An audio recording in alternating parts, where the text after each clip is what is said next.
Prometheus, so the legend tells, stole from the gods to bring to man the gift of fire.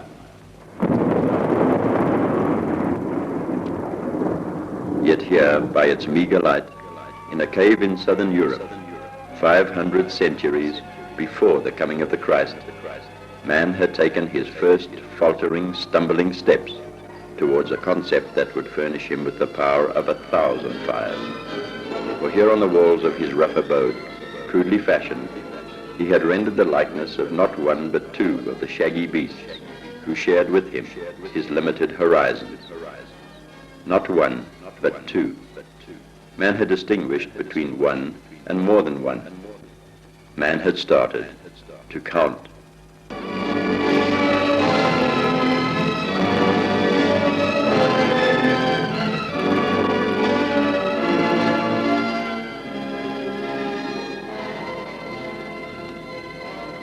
And as the centuries slid by and the glacial ice that had covered the earth receded towards the polar regions, man emerged from his cave, and man stood with man beneath the stars in the now fertile valleys of Mesopotamia. Together they gazed at the moon, marveling at the constancy of its phases, and they counted. 30 nights to first wax and then wane across the darkened sky. 30 nights and 30 days. And so from this cradle of our civilization emerged man's first orderly array of numbers. A cumbersome yet breathtakingly sophisticated system based on the number 60. Strange that after 4,000 years we still cling to this system every moment of our lives. 60 seconds in a minute. 60 minutes in an hour. And where early man had scratched one stroke for a unit, two for a pair, the Babylonians adopted these symbols for their numerals.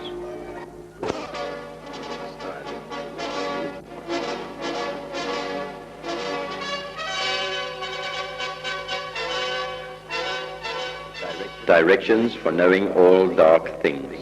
Thus, Moses opens his treatise in the Rhind papyrus. But more concerned with the practical applications than with Moses' theory of dark things, the Egyptians set about their amazing feats of construction, using only a plumb bob, a knotted rope, and a mathematical fact which they couldn't prove. For they had discovered that a triangle with sides of 3, 4, and 5 units produced a perfect right angle, and they never knew why. Luckily, the sun that was to set on the mathematical stalemates of this declining civilization along the Nile was to rise again across the Mediterranean on the glory that was ancient Greece.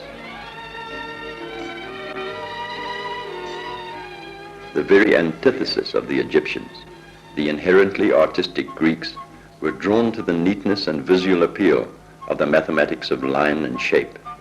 And so it was natural that geometry should become the springboard for their revolution in thought.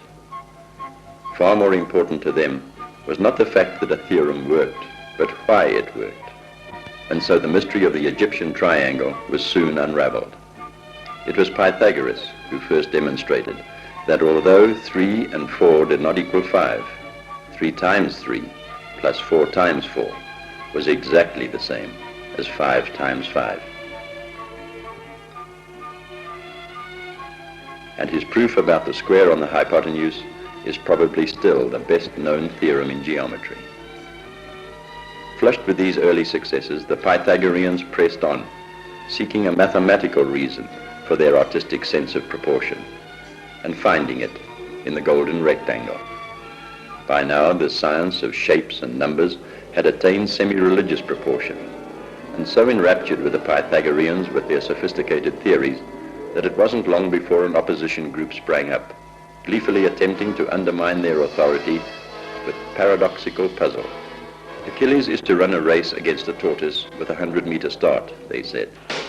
Off they go, with Achilles running 10 times as fast as the tortoise.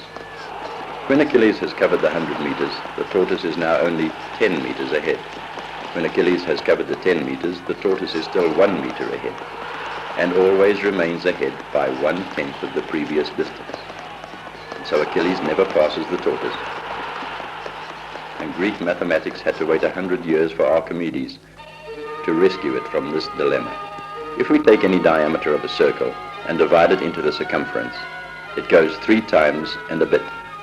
And this value of 3 and a bit we call pi. Today we know pi to 100,000 decimal places, and it never comes out evenly.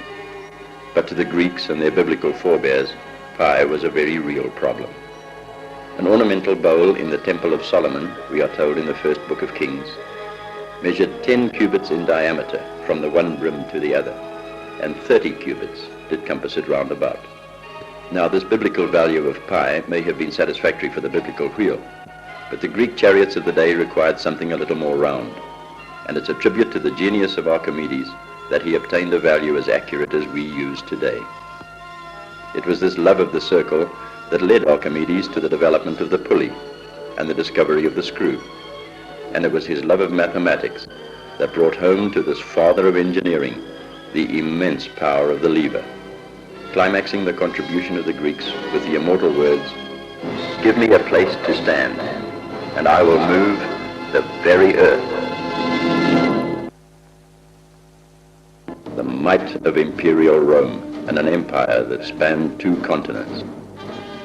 Great engineers and builders of mighty machines, lawmakers and logical thinkers who set the calendar straight. But an empire with a mathematical system as colorless as the slate they calculated upon. For when the numbers flowed over the edge, they gave up in disgust and marched off to conquer Gaul. By now, 4 civilizations had left their mark on this new science, and 4 civilizations had floundered in a welter of cumbersome calculation. For something was missing, some link, some instrument that would enable this otherwise exact science to roll freely through the processes of division and multiplication. The answer was to come from the East, from the Hindu astronomers, for it was they who established the symbol for 0. For this is what was missing from the Babylonians with their tally strokes, and the Egyptians with their hieroglyphics, the Greeks with their alphabet, and the Romans with their MCXs, this symbol for 0. For now the fundamental concept of place value could be established, thousands, hundreds, tens, and units.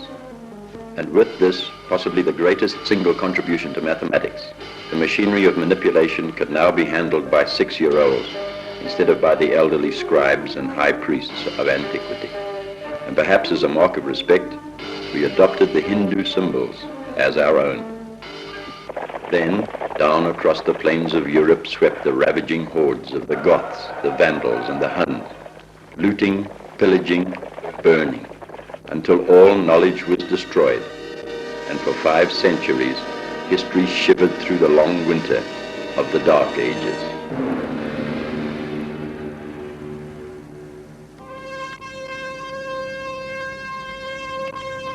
From the ashes of destruction, phoenix-like, the Renaissance, the rebirth of man. Michelangelo, Raphael, Leonardo da Vinci, and with the glories of art, the theories of science, as geometry re-entered the field in the guise of perspective, although not all fully grasped it at first.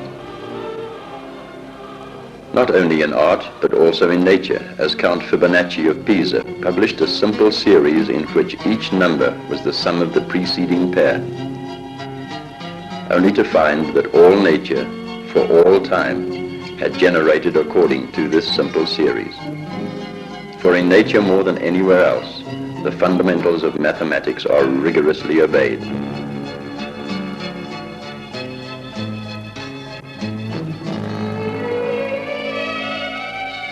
And what man is learning even today, nature has known for millions of years. It was a golden era, this era of the widening of horizons, and Pythagoras traveled in the vanguard with Magellan, Da Gama, Columbus. For by this time, mathematics was the language of commerce, and 2 and 2 was as much 4 to the fur-trading Indians of Manhattan as it was to the great shipping houses of Holland. Into this bustling world of 17th century commerce sauntered a young French aristocrat, René Descartes. Intrigued in both mathematics and in the manner in which the little vessels followed the trading routes across the great oceans, he obtained a ship's log and plotted a course. He noted that for every degree of latitude, the course moved up half a degree of longitude, or in the algebra of the day, that y was a half x. Here then was a brand new world of analytical geometry, a world in which the letters and numbers of an algebraic complexity could be translated into the simple sweep of a curve by compressing them into a line and draping them on a background of squares.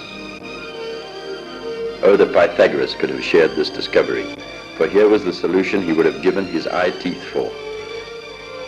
Here, in a step-by-step reconstruction of the race, we can now see just where it was that Achilles overtook the tortoise. At a point 11 1/9 meters from the tortoise's starting point. For if we add together all those fragments of a meter that the tortoise was supposed to have run, we can see that instead of making progress, he was in fact only improving the accuracy of the decimal equivalent of the fraction 1/9. Although this century was yet to witness the appearance of the greatest English mathematician of all time, and although Napier had invented logarithms, thousands of them, and Bisseka had converted them into the slide rule, the English were busy establishing standards of weights and measures that exceeded the bounds of credibility. Whereas the continent had adopted the straightforward metric system, these island people came up with 12 inches in a foot, 3 feet in a yard, 220 yards in a furlong, 8 to the mile, 16 ounces in a pound, 14 to the stone, 112 to the hundredweight, 20 shillings in a pound, 21 to the guinea, and then, the cherry on the top as it were, 13 in a baker's dozen. What goes up must come down. What a colossal debt the scientific world owes to this trite and hackneyed phrase, and what a debt it owes to a 17th century Englishman who watched an apple fall down from a tree and who asked, why? For without the apple, there would have been no laws of astronomy, no algebraic calculus, no Apollo 11. Nothing in this world is immune to change, and the man who elevated maths from a science of statics to a science of dynamics was Isaac Newton. When this parachutist first left his aircraft, he was subject to a condition of free fall. To analyze just such a condition, Newton introduced calculus, the analysis of rate of change. The rate at which he was changing position, s, is given by his velocity v, and the rate his velocity v was increasing is given by his acceleration g. 1 second after leaving the aircraft, he is falling at 32 feet per second, a second later at 64, and after 3 seconds at 96 feet a second.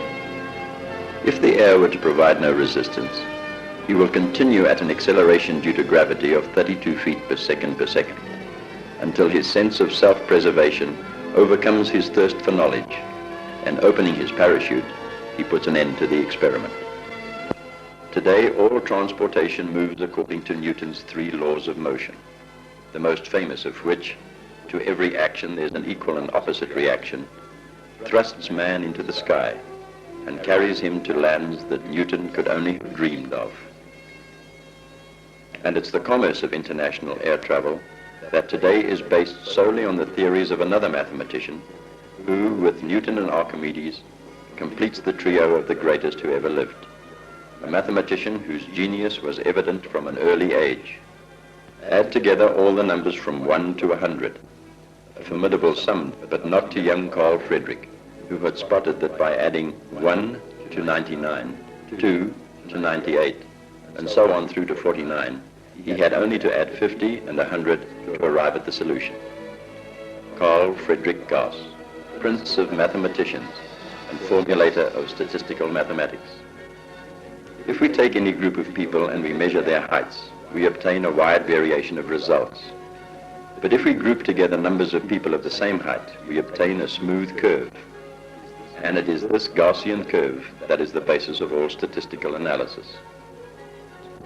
And it's the same curve that is used by insurance companies to set the annual premiums on their accident policies. for this is the curve of the chances are. Here the chances are better than 50-50 that of the 30 lads playing in this rugby match, 2 will have a birthday on the same day. It's this curve that establishes the accuracy of experiment. If we divide twice the number of times we drop the stick by the number of times it falls across a joint, we obtain an answer that is more accurate the more times we do it. And this answer is pi. By now, 19th century mathematics had enabled the pure sciences to formulate new theories in physics and chemistry, magnetism and electricity, and the applied sciences to perform the wonders of invention. Sound was crystallized and caged in wax cylinders. In a bicycle workshop, 2 brothers assembled a contraption, conveyed it down to Kitty Hawk, and launched man into his conquest of the air. And then, disaster. 2 scientists, Michelson and Morley, conducting experiments on the behavior of light, obtained results that shattered the theory of the ether. And for 17 years, laboratories stood empty as physicists stumbled blindly, groping for an explanation to these new phenomena. In 1905, a young clerk in a Swiss patent office proffered a theory that was to establish him as the most prominent mathematician and thinker of this century. And this was his laboratory.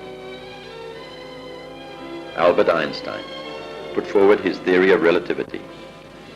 Whereas all motion and the measurement of all motion depends on the position and motion of the observer, he said, and is therefore relative, only the speed of light is independent and absolute at 186,000 miles a second. To a world at a time when 40 miles an hour was about the peak of man's achievement, this fact may have proved a little difficult to grasp. But Einstein rushed ahead and 10 years later published his general theory of relativity. The energy locked in an atom is a function of its mass and this phenomenal speed of light, expressing it algebraically in the most awesome equation in the history of mathematics, and furnishing man with the power of 1 billion fires.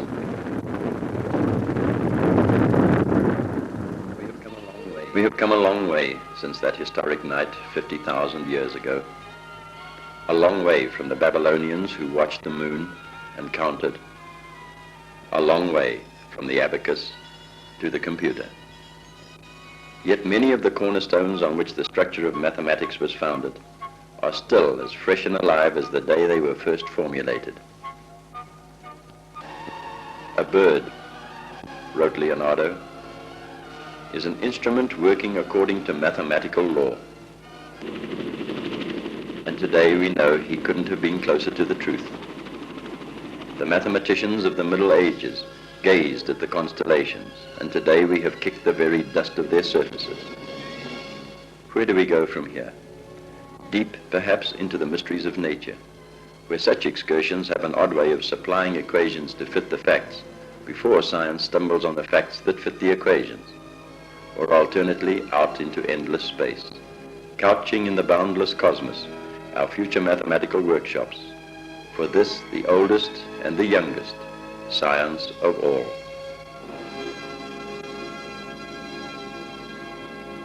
Or is it just the beginning?